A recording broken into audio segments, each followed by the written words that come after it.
दोस्तों नमस्कार। बिहार में एक खांटी समाजवादी नेता के घर पर, उसके दफ्तर पर ईडी की बड़ी छापेमारी हुई। कल पूरे दिन सर्च ऑपरेशन चलता रहा और मामला क्या था? कोऑपरेटिव बैंक से जुड़ा हुआ एक मामूली मामला, लेकिन कार्रवाई इतनी बड़ी और चर्चा इतनी व्यापक कि बिहार पर पूरे देश की निगाहें लग गई। लेकिन कोई पहली बार नहीं लगी। बिहार पर पिछले 10-15 दिनों से लगातार निगाहें हैं, और वो निगाहें हैं सिर्फ विपक्ष की नहीं है, इंडिया अलायंस की नहीं है, केवल लालू जी की नहीं है। लालू जी ने तो ऑफर ही दे दिया, नीतीश कुमार को आमंत्रण दे दिया, दरवाजा खोल दिया कि नीतीश कुमार आए और उनके साथ काम करें। उनका दरवाजा खुला हुआ है और यह भी कह दिया कि वो अपना भी दरवाजा खोलें। तब से दिल्ली में बैठे मोदी और शाह के पसीने छूटे हुए थे। नीतीश कुमार का खेल वो देख रहे थे। नीतीश कुमार की खामोशी से उस खेल को भांप गए, और नीतीश कुमार खामोश जब रहते हैं तो कुछ बड़ा करते हैं, और बोलने के भी उनकी अपनी स्टाइल है। जब बहुत धीरे से बोलते हैं, मसलन 6 तारीख को जब पटना पहुंचना था अमित शाह को, तो उसके ठीक एक दिन पहले शाम को बड़ी धीरे आवाज में कहा उन्होंने कि जहां हैं वहीं ठीक हैं, उधर नहीं जा रहे हैं वो।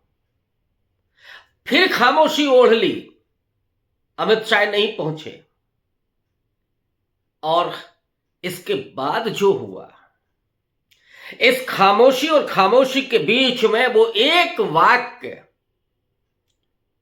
कि नहीं जाएंगे भांप लिया मोदी और शाह ने, और खास करके शाह महोदय ने। होम मिनिस्टर हैं, ईडी उनको रिपोर्ट करती है। एक और मंत्रालय उनके पास है, कोऑपरेटिव मंत्री हैं, पहली बार ये मंत्रालय बनाया गया है, सहकारिता मंत्रालय अमित शाह के पास है। और उसी कोऑपरेटिव बैंक से जुड़े हुए मामले में बिहार के एक पुराने खांटी समाजवादी नेता आलोक कुमार मेहता, आरजेडी के नेता हैं, पूर्व विधायक हैं, उनके यहां छापेमारी हुई।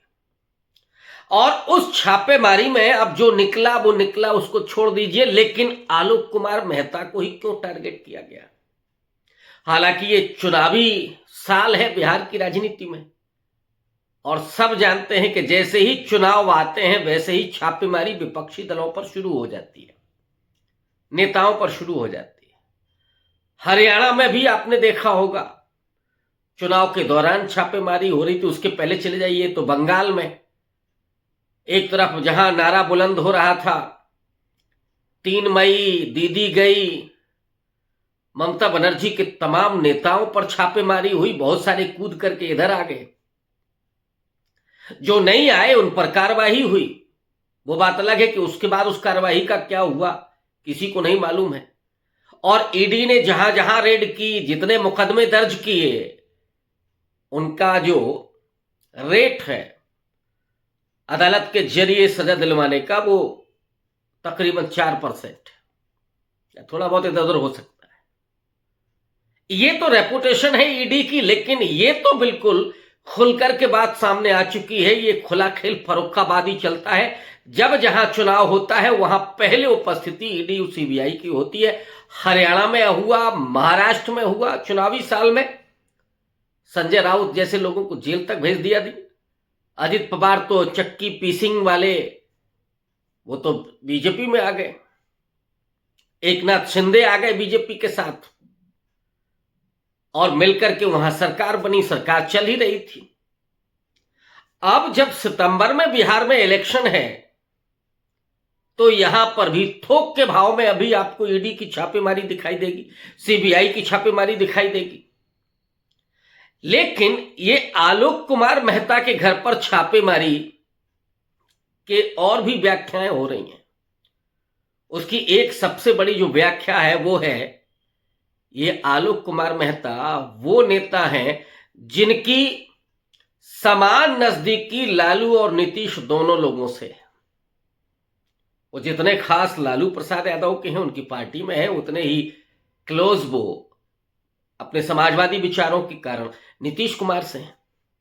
और आलोक कुमार मेहता ये कहते रहे हैं, उनकी ये दिली ख्वाहिश रही है कि सेकुलर पार्टीज को एकजुट होकर के एक साथ आ जाना चाहिए बिहार में अगले चुनाव में जो सांप्रदायिक राजनीति है उसका मुकाबला करने के लिए।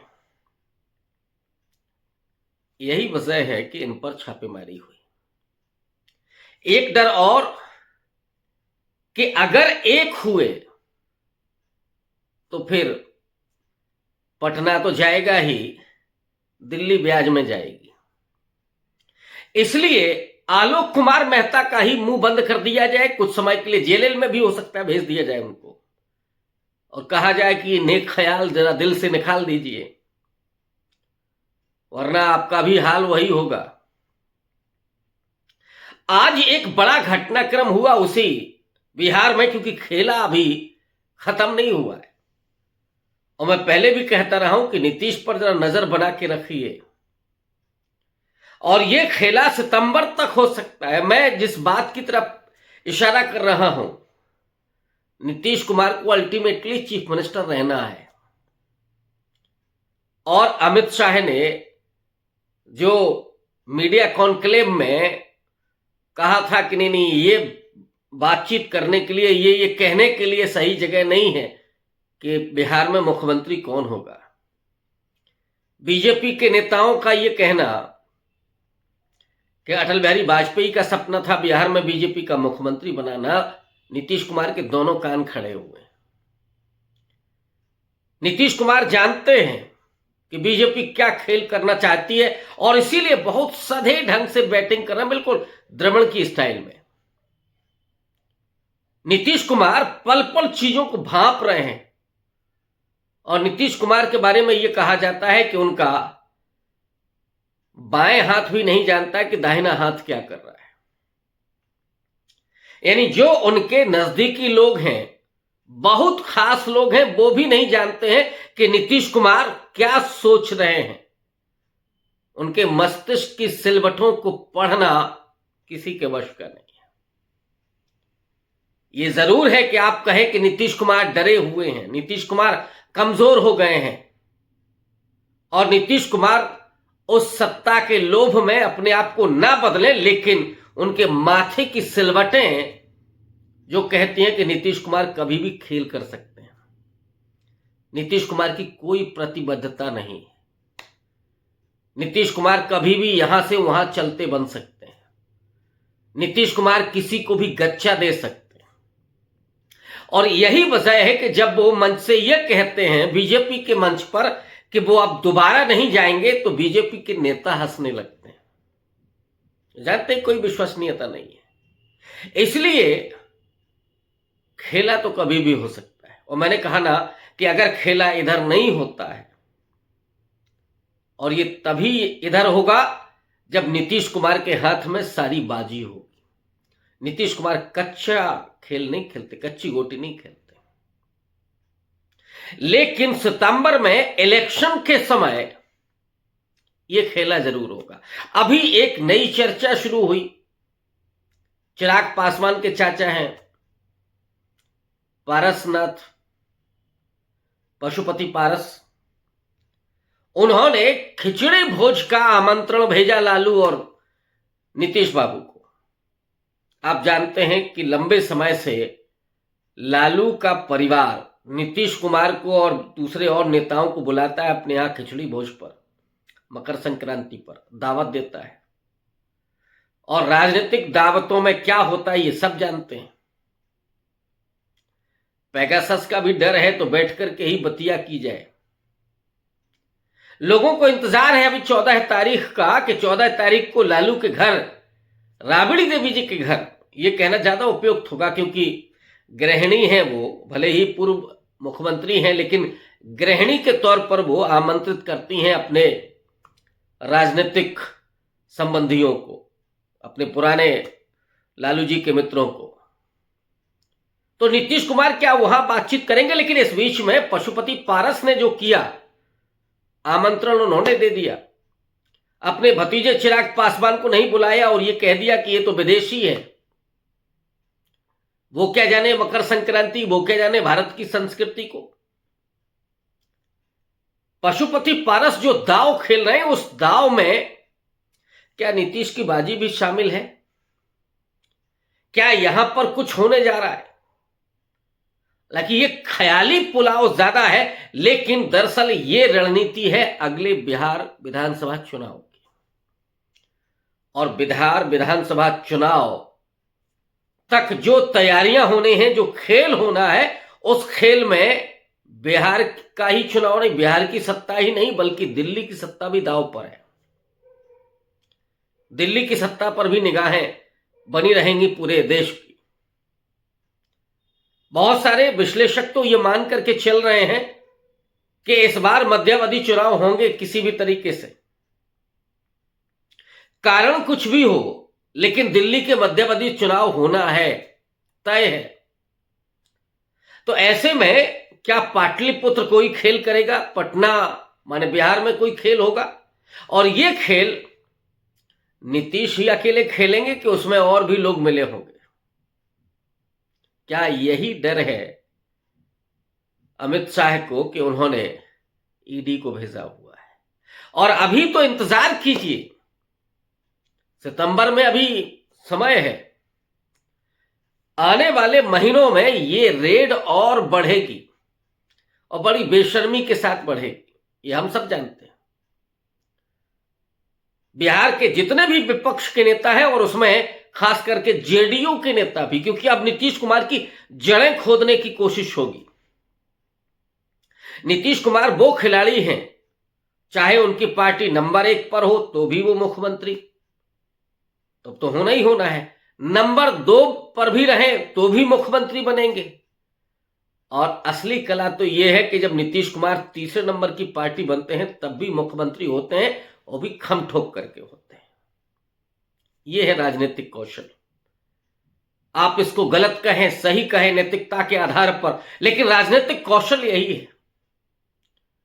और मैं अभी भी यह मानता हूं कि नीतीश कुमार का कोई दिवालियापन नहीं आया है। जो लोग समझते हैं कि मेंटली वो कमजोर हैं और वो नरेंद्र मोदी के पैर छू रहे थे, नहीं, मैं इसको भी एक राजनीतिक दांव के रूप में देखता हूं। नीतीश कुमार के आप इस रवैये से नाराज हो सकते हैं, उनकी आलोचना कर सकते हैं, लेकिन जब आप एक राजनीति की निगाह से देखेंगे तो आपको समझना पड़ेगा कि नीतीश कुमार क्या दांव खेल रहे हैं। और कई बार राजनीति में यह होता है कि पैर पकड़ करके भी गुलाटी दी जाती है। नीतीश कुमार को इसमें वक्त नहीं लगेगा। नीतीश कुमार मौके की तलाश में है, कुछ समय और इंतजार कर रहे हैं कि अमित शाह हो या नरेंद्र मोदी ये कहें कि अगले मुख्यमंत्री भी नीतीश कुमार होंगे। और अगर ये जुबान से नहीं निकला तो फिर बिहार में कोई भी खेला से रोक नहीं सकता। खेला से मेरा मतलब कि केवल दिल्ली वाला ही खेल नहीं, पहले बिहार का खेल होगा। और बिहार में नीतीश कुमार आरजेडी के साथ आ सकते हैं। और इसीलिए अभी देखिएगा आप कि तेजस्वी यादव ने कहा है कि कांग्रेस पार्टी के साथ नहीं, अब इंडिया अलायंस का कोई मतलब नहीं रह गया है, वो तो लोकसभा चुनाव के लिए बना था। ऐसे लग रहा है कि तेजस्वी यादव कांग्रेस पार्टी से दूर जाने की बात कर रहे हैं। ये थोड़ा सा शहमात का गेम है और आपस में थोड़ी हील हुज्जत करना है। टिकट कितने मिलेंगे कांग्रेस को, क्योंकि पिछली बार परफॉर्मेंस उसकी बड़ी खराब थी। तो इस बार कांग्रेस से ज्यादा सीटों पर चुनाव लड़े, मैक्सिमम सीटों पर चुनाव लड़े आरजेडी, इसके लिए थोड़ा सा कांग्रेस को कहा जा रहा है।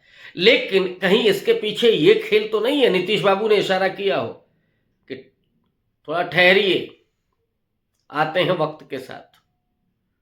तो इसका इंतजार कीजिए, क्योंकि नीतीश बाबू को कभी आप अंडर एस्टिमेट नहीं कर सकते। और ये अमित शाह हैं जो ईडी की रेड डाल रहे हैं। शुक्रिया।